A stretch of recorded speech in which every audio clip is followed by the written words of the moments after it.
Chapter 41. One other short call in Harley Street, in which Eleanor received her brother's congratulations on their travelling so far towards Barton without any expense, and on Colonel Brandon's being able to follow them to Cleveland in a day or two, completed their intercourse of brother and sister in town.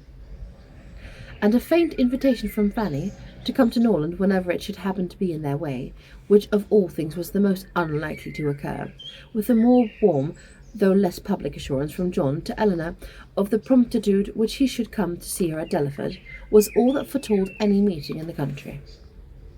It amused her to observe that all her friends seemed determined to send her to Delaford, a place in which, of all others, she would now least choose to visit, wish to reside. For not only was it considered as her future home by her brother and Mrs. Jennings, but even Lucy, when they parted, gave her a pressing invitation to visit her there. Very early in April, and tolerably early in the day, the two parties from Hanover Square and Berkeley Street set out for their respective homes to meet by appointment on the road.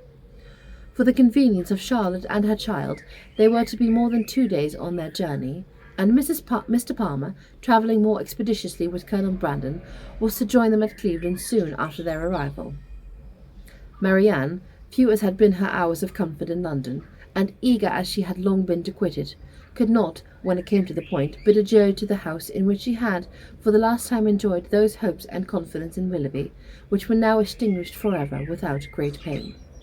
Nor could she leave the place in which Willoughby remained busy in new engagements and new schemes, in which she could have no share, without shedding many tears. Eleanor's satisfaction at the moment of removal was more positive. She had no such object for her lingering thoughts to fix on. She left no creature behind from whom it would give her a moment's regret to be divided forever. She was pleased to be free herself from the persecution of Lucy's friendship. She was grateful for bringing her sister away unseen by Willoughby since his marriage, and she looked forward with hope to what few months of tranquillity at Barton might do towards restoring Marianne's peace of mind and confirming her own. Their journey was safely performed. The second day brought them to the cherished or the prohibited country of Somerset, for as such it was dwelt on by the turns in Marianne's imagination, and in the forenoon of their third day did they drive up to Cleveland. Cleveland was a spacious, modern-built house, situated on a sloping lawn. It had no park, but the pleasure grounds were tolerably extensive, and like every other place of the same degree of importance, it had its open shrubbery and a closer woodwalk. A road of smooth gravel winding round a plantation led to the front. The lawn was dotted over with timber. The house itself was under the guardianship of the fir, the mountain ash, and the acacia, and thick screens of them all together, interspersed with the long grey poplars, shut out the offices. Marianne entered the house with a heart swelling with emotion from the consciousness of being only 80 miles from Barton, and not 30 from Combe Magna, and before she had been 5 minutes within its walls, with the others busily helping Charlotte show her child to the housekeeper, she quitted it again, stealing away through the winding shrubberies, not just beginning to be in the beauty, and gained distant eminence, where, from its Grecian temple, her eye, wandering over a wide tract of country to the southeast, could fondly rest on the farthest ridge of the hill's horizon, and fancy that from their summits Combe Magna might be seen. In such moments of precious, invaluable misery, she rejoiced in tears of agony to be at Cleveland, and as she returned by a different circuit to the house, feeling all the happy privilege of the country liberty, of wandering from place to place in free luxurious solitude, she resolved to spend almost every hour of every day while she remained with the Palmers in the indulgence of such solitary rambles. She returned just in time to join the others as they quitted the house, on an excursion through its more immediate premises, and the rest of the morning was easily whiled away in lounging round the kitchen garden, examining the bloom upon its walls, and listening to the gardener's lamentation upon blights, in dawdling through the greenhouse, where the loss of her favourite plants, unwarily exposed and nipped by the lingering frost, raised the laughter of Charlotte, and in visiting her poultry yard, where in the disappointed hopes of the dairymaid, by hens forsaking their nests, of being stolen by a fox, or in the rapid decease of a promising young brood, she found fresh sources of merriment.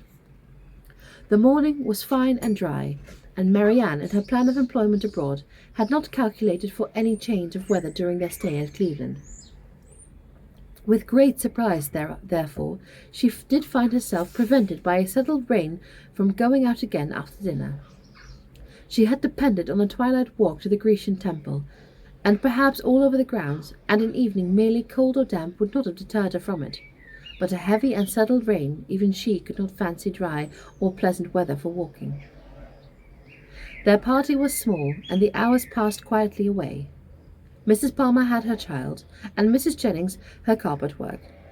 They talked of their friends they had left behind, arranged that Lady Middleton's engagements, and wondered whether Mr. Palmer and Colonel Brandon would get farther than Reading that night. Eleanor, however little concerned in it, joined in their discourse, and Marianne, who had the knack of finding her way in every house to the library, however it might be avoided by the family in general, soon procured herself a book. Nothing was wanting on Mrs. Palmer's side that constant and friendly good humour could do to make them feel themselves welcome. The openness and heartiness of her manner more than atoned for her want of recollection and elegance, which made her often deficient in the forms of politeness. Her kindness, recommended by so pretty a face, was engaging.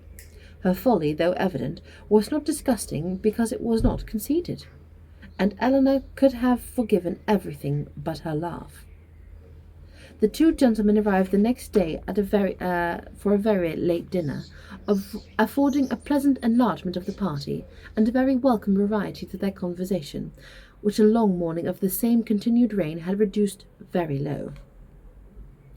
Eleanor had seen so little of Mr. Palmer, and in that little had seen so much variety in his address to his sister and herself, that she knew not what to expect to find in him in his own family. She found him, however, perfectly gentlemanlike in his behaviour to all his visitors, and only occasionally rude to his wife and her mother. She found him very capable of being a pleasant companion, and only prevented from being so always by too great an aptitude to fancy himself as a much superior to people in general, as he must feel himself to be to Mrs. Jennings and Charlotte. For the rest of his character and habits, they were marked, as far as Eleanor could perceive, with no traits at all unusual in his sex and time of life. He was nice in his eating, uncertain in his hours, fond of his child, though affecting to slight it, and idled away the mornings at billiard, which ought to have been devoted to business. She liked him, however, upon the whole, much better than she had expected, and in her heart was not sorry that she could like him no more. Not sorry to be driven by the observation of his epicurism, his selfishness, and his conceit, to the rest with complacency on the remembrance of Edward's generous temper, simple taste, and different feelings. Of Edward, or at least of some of his concerns, she now received intelligence from Colonel Brandon, who had been into Dorsetshire lately, and who, treating her at once as the disinterested friend of Mr. Ferrars, and the kind of confidant of himself, talked to her a great deal of the parsonage at Delaford, described the deficiencies, and told her what he meant to do himself towards removing them. His behaviour to her, this as well as in any other particular, his open pleasure in meeting her after an absence of only 10 days, his readiness to converse with her, and his deference for her opinion, might very well justify Mrs. Jennings' persuasions of his attachment, and would have been enough, perhaps, had not Eleanor still, as from the first, believed Marianne his real favourite, to make a suspect of herself. But as it was, such a notion had scarcely ever entered her head, except by Mrs. Jennings' suggestion, and she could not help believing herself the nicest observer of the two. She watched his eyes, while Mrs. Jennings thought only of his behaviour, and while his looks of anxious solicitude on Marianne's feelings in her head and throat, the beginning of a heavy cold, because unexpressed by words, entirely escaped the latter lady's observation, she could discover in them a quick feeling and needless alarm of a lover. 2 delightful twilight walks on the 3rd and 4th evenings of her being there, not merely on the dry gravel of the shrubbery, but all over the grounds, and especially in the most distant part of them, where there was something more of a wildness in the rest, where the trees were the oldest, and the grass was the longest and wettest, had, assisted by the still greater imprudence of sitting in her wet shoes and stockings, given Marianne a cold so violent as, though for a day or two trifled with or denied, would force itself by increasing ailments on the concern of everybody and the notice of herself. Prescriptions poured in from all quarters, and as usual were declined. Though heavy and feverish, with a pain in her limbs and a cough, and a sore throat, a good night's rest was to cure her entirely, and it was with difficulty that Eleanor prevailed on her, when she went to bed, to try one or two of the simplest of remedies.